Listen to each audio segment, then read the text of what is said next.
Yuk minum dulu, Iya, Pak Sam. Pak. Pagi-pagi pas nih, ngopi. Eh. Menikmati pahitnya kopi. Yang penting jangan sepahit kehidupan katanya Iya, gitu ya. hidup kita harus tetap manis. Betul sekali. Apalagi kita sekarang kan lagi ada di Hotel Mark ya. Iya. Yang dulunya namanya adalah Golden Tulip. Golden Tulip di Pasar Baru, Jakarta.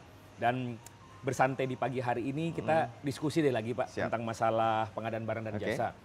Pada modul-modul yang lalu kan kita sudah berdiskusi tentang masalah perencanaan pengadaan nih. Siap. Kita sudah berbicara tentang masalah bagaimana mengidentifikasi kebutuhan, bagaimana kita menilai supply positioning model. Betul Nah, sekali. sekarang mari kita berbicara tentang masalah penyedia. Ya.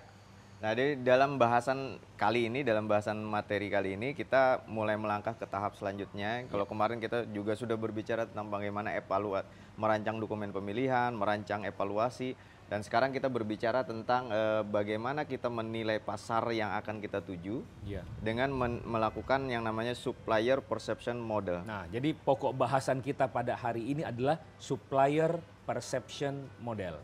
Bahasa Indonesianya sebenarnya kita bagaimana mengukur persepsi supplier atau penyedia atau pelaku usaha terhadap kebutuhan kita. Berarti ada parameter-parameter dalam pengukurannya dong Pak Sam ya? Pasti ada parameter-parameternya. Ada setidaknya ada 2 parameter. Yang pertama karena ini disebut dengan persepsi, Iya. maka biasanya disebut dengan daya tarik.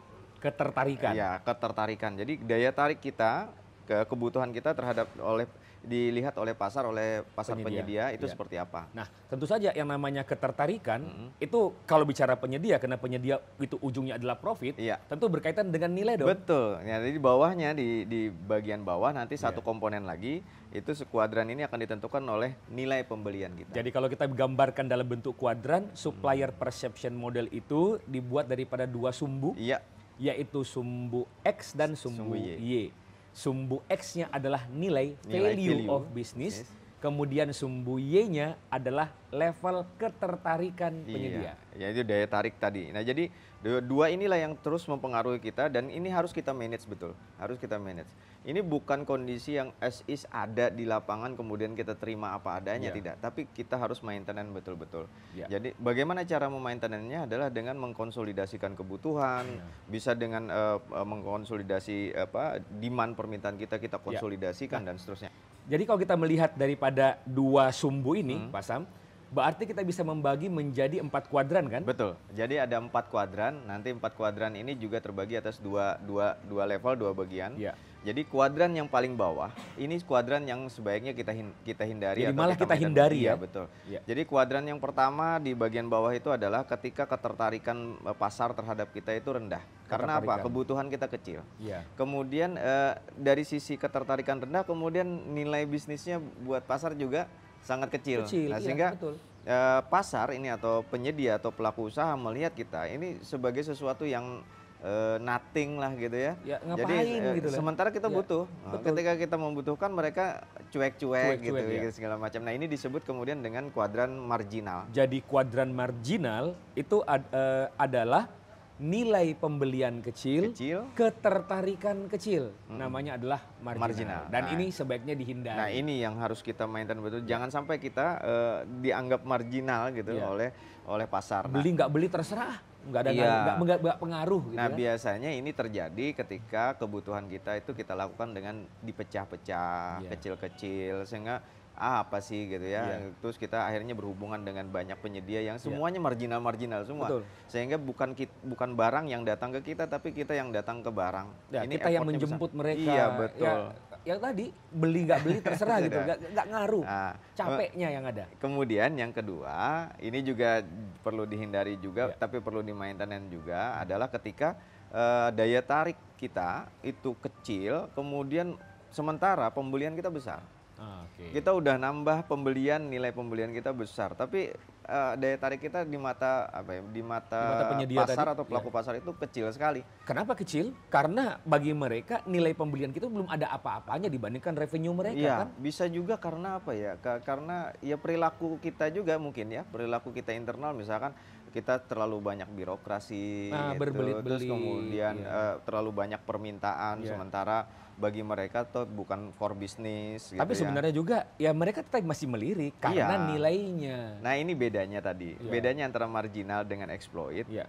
Kalau exploit ini dia sebenarnya bukan sama sekali nggak perlu kita, mereka perlu karena apa? Nilai pembelanjaan itu buat mereka menarik gitu sebenarnya. Tapi mereka menawarkan sesuatu, penawaran mereka itu sangat apa ya? Fleksibilitasnya kurang gitu.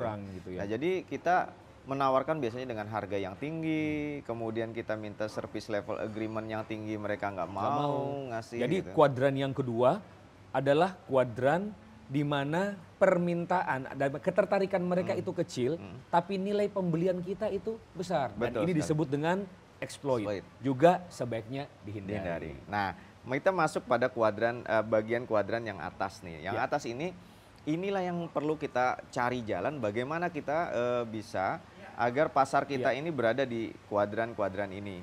Kuadran yang pertama di atas ini adalah kuadran yang namanya develop ya. Develop. Ini artinya apa?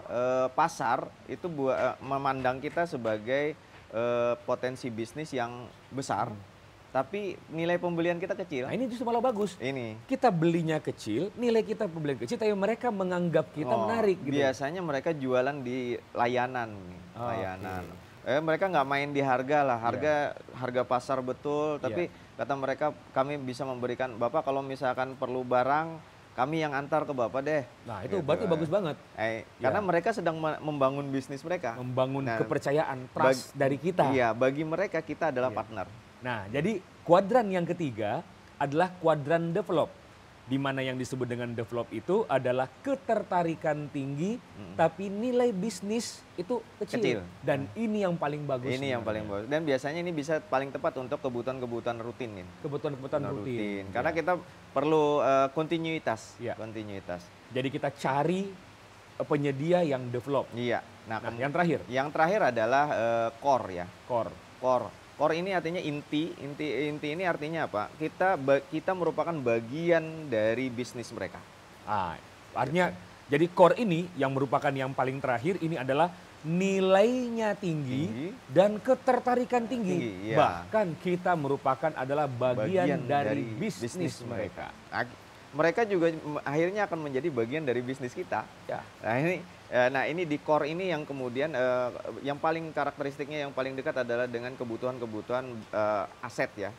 Aset yang sifatnya investasi. Nah mungkin kemarin teman-teman di Indonesian semua ingat di materi tentang sektor perekonomian. Nah sektor perekonomian di situ akan melihat ini primer. Nah, kemudian sifatnya investasi. Gitu. Nah ini adanya di core. Gini ya. Jadi pada proses pengadaan barang dan jasa kita harus mengetahui pasarnya. Iya, betul. Dan bagaimana pasar melihat kita. Betul. Bagaimana pasar melihat kita itulah yang disebut dengan supplier perception model. Demikian saya Khalid Mustafa. Saya Samsul Ramli. Salam pengadaan. Pas banget.